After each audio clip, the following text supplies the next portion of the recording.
Hello everybody and welcome to my review of One Piece chapter 1017, and this is the second straight chapter where Oda has dedicated a portion of Otama's plan and making it come to fruition.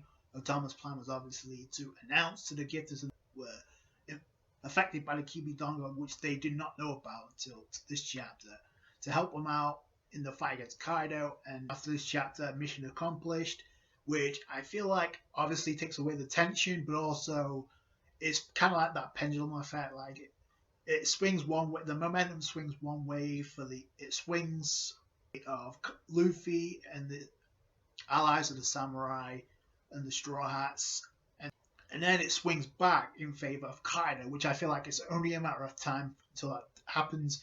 In this chapter, not only did Otama get a message through, which has a lot of gifters and pleasurists switch sides from Kaido to the Alliance, with Momonosuke also getting away from Kaido and away from it looks like he's outside, and also Luffy obviously being helped out of the water by the Heart Pirates, so things are looking in favor of the Straw Hats, but I feel like it's only a matter of time until Oda switches that back around in favor of Kaido, probably with whatever happens with Kaido and Yamato. So we start off with a cover page and we actually get Buggy, which is pretty cool, and he's being built like a puzzle by a chimpanzee, which is also hilarious, and it kind of makes me wonder what's going on. The last time we saw Buggy, he was being surrounded by a bunch of Marines as the Shishibukai system was abolished thanks to Fujitora. Apparently it's the Geisha that's playing the guitar with the eye mask. I feel like it's only a matter of time until we go elsewhere and find out what's happening with the rest of the world. Primarily, obviously, maybe find out what happened with the Shishibukai, what happened with Sabo, BV, what happened at the Reverie, because especially with what gets revealed by the end of this chapter, I feel like Oda may be close to going elsewhere if and when he decides to close up Wano at 3. So we start off the chapter immediately with Otama about to give the commands, but before then is interrupted by a Queen, which is hilarious because it looks like she got knocked out by Conqueror's Haki until Usopp and Nami arrive. By the way, shout out to Usopp and Nami and Sanji for helping her out. So Balhong is all still incapacitated by Usopp's plant, so to give the word out so everybody can hear it. They also get to find out what's going on elsewhere with the Tubby Robo and the Straw Hats. We switch focus to the castle interior 4th floor with Jinbei and Who's Who. We find out that a bunch of subordinates under Who's Who, the cat subordinates, are surrounding Jinbei. So these are not 1v1. It favors Kaido until Otama gives the command. Then it switches back around. It also looks like Jinbei gets shot in the back by the girl. So I'm hoping what happens when we get to these fights in the anime, because it's been cut away so many times. I'm hoping that because we've gotten so many Philistines, which by the way I don't mind in the anime, have looked phenomenal. So I hope Toei actually expands more upon these fights, especially with Frankie going up against Sasaki and Jinbei against Who's Who. Maybe they'll expand upon Nami against Ulti as well, because there was a chunk of that fight we missed, because we know Nami took a headbutt to the skull as well as Usopp did. 2 of them, in fact. Go to where Jack and Inuyasha are at, and I feel like Inuyasha is probably going to get some help as well. It's like kind of foreshadowing that some of these fights are not going to be 1v1 just because Inuyasha is not in any condition to take on Jack. Plus, Jack has his hybrid form. So it's only a matter of time. So I feel like he's going to get some backup soon. I thought might be Nekomamushi, but considering he's heading to where Perospera's at, maybe not. And then Otama gets the speech. You got Usopp and Nami trying to cheer up, so you can do it. Everybody who hate the Kibidongo. I do like how Queen tried to do something, but it was too little too late. So Luffy and Momonosuke and his friends and his retainers, you're on their side now, so help them out. That's kind of cool that Heart Pirates are trying to help out Luffy. You got Momonosuke and Shinobu. It looks like they're outside because Momonosuke is like, we're so high up. And obviously he needs to get over that fear of heights, so maybe he's going to switch into Dragon form pretty soon. And then Otama's like, let's take down Kaido. And then that's where obviously the switch is flipped and everybody else is under the influence. We also see Daifugo is also taking care of business, which is pretty cool. Gorilla Briscola is also helping out. Now, obviously, the numbers increased for obviously the Alliance now. A scene back with the Cyberpol agent where they're talking about the numbers and how they switched again. The gifters are tearing down through the third floor. So then that's where Queen gets pissed off. He's like, he's about to attack Otama, Nami, and Usopp. And then out of nowhere, it comes Sanji with Clear Strike, which I love because obviously it's more expansion on Sanji versus Queen. I was wondering where Sanji was because we saw him in a panel, but we didn't see him with Queen. We also saw Sanji take notice of Otama in the previous chapter, so now it comes back into the forefront. Then Queen's like, Judge's son, you bastard. And more importantly, we get some more insight into, like, I guess, Germa's background with Queen, because Sanji's like, I suppose you were part of that insane research team. And Queen says, you mean Mads? That's ancient history. So I can only assume that involved Vegapunk, Judge, and Queen. The techno parts are part of his body, so that makes a whole lot of sense. We still need more exposition, so hopefully through this fight we'll get that. Then he goes into hybrid form, which is pretty cool.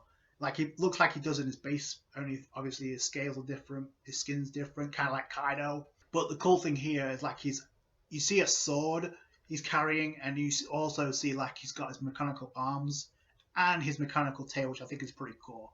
His base structure is pretty simple, but I do like the mechanical parts added to it, so that's what's cool. You got the underlegs of Queen trying to hype him up because obviously Queen's in his hybrid form now. So let's paint the picture here. So Queen in his Dino Brachiosaurus form tanked 2 attacks from Big Mom. He eventually got back up and Brachio Bomber to Big Mom. That was in his Dino form. So Queen is no joke. So they're going to raise the stakes against Sanji. Now, I'm not shocked that we're getting hybrid form Queen against Sanji. I'm just a little surprised it's happening this soon. So you can either chalk that to one or two things. Either Queen got pissed off the moment Sanji interfered with trying to attack Otama, because obviously she's now made people switch sides with the gifters. Or you could take that as a testament to Sanji forcing Queen into hybrid form. So, no, I need to take this seriously now. This guy's no joke. The thing is, Sanji hasn't put his raid suit on, and I'm wondering if he is. Like I said this many times, like as cool as it would be to see Sanji in his raid suit, ultimately the power that the Sanji gets has to come from Sanji himself, not the raid suit. So I'm fine with that. Sanji probably will put on the raid suit. Even while Queen is in his hybrid form, Sanji doesn't pay any attention to that. He's like focusing back on Chopper because of his. And then we get to see the side effects of what happens with, I guess, and to be honest, it's kind of disappointing because it's reverse of what happens with, I guess, the kids at Punkaz, because Chopper's mini size now because you actually get described as Baby Chopper, Baby Gramps Chopper. I don't know why I just titled that, but maybe a complete reference to Luffy pre-time skip after he used Gear 3rd, because after he used Gear 3rd, he decreased his size into a child, so he got smaller. So maybe it's the same thing here. So that's pretty funny, especially with the change in dialogue, like Chopper, the way Chopper was speaking, like, oh, you betcha, I'm right as rain, just keep your eyes on the prize. When did Chopper talk like that? So Miyagi and Tristan taking care of Zoro. It looks like he's about to be patched up because Chopper's like, there's a super recovery drug. I can't manage. So taking the drug that Chopper gives to Zoro takes away its pain, I assume temporarily. In fact, but Zoro's not listening to that. He's like, yo, just give me the drug. I don't care what happens. It won't even matter if I can fight. Zoro's about to take that drug and to recover so he can get up on his fight with King. So that's going to happen pretty soon. And we go back to Jinbei and Who's Who, which one of the biggest reveals, if not the biggest reveal we've gotten, because of what it represents and how huge this is. Jinbei uses Fishman Karate Breakfast, which is pretty cool.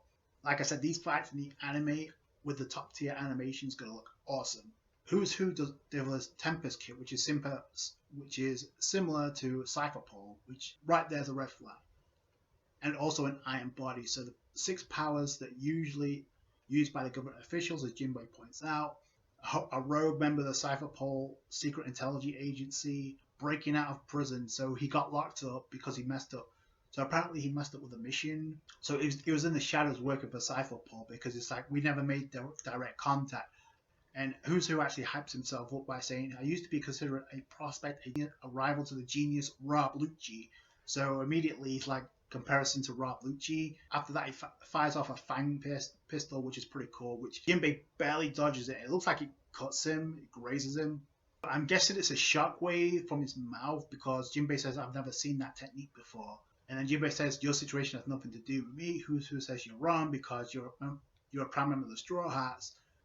Reminds me of that bit of past because 12 years ago he failed to guard a devil fruit that was being transported on a government ship. I was shocked when Straw Hat Luffy came to prominence. The stolen Gum Gum fruit had been eaten. So who lost the Gum Gum fruit? He was safeguarding it and it got stolen, which ended up in Luffy, which now Luffy has. So the tension in the fight with Who's Who and Jinbei, but more importantly, it brings up a huge revelation about Luffy because, so first off, like the fact that the world government was safeguarding Luffy's the Gum Gum fruit. Okay, how did Shanks come into contact, and was he the one that broke into it and stole it? Because we know he brought it along. Now we know it's stolen, and what we don't know is why Shanks was able to get away. So if it was that rare, how did Shanks come into contact with it? And the question is, why did he have it? We know going to Oda, Shanks is going to make his move this year. So hopefully we'll get that reveal, but that's a bombshell. Luffy's Gum Gum fruit was a lot more valuable than we originally thought. Also, I like how this chapter focuses on other members of the Toby Robo going against the Straw Hats. So did you notice we did not see one iota of Robin versus Black Maria?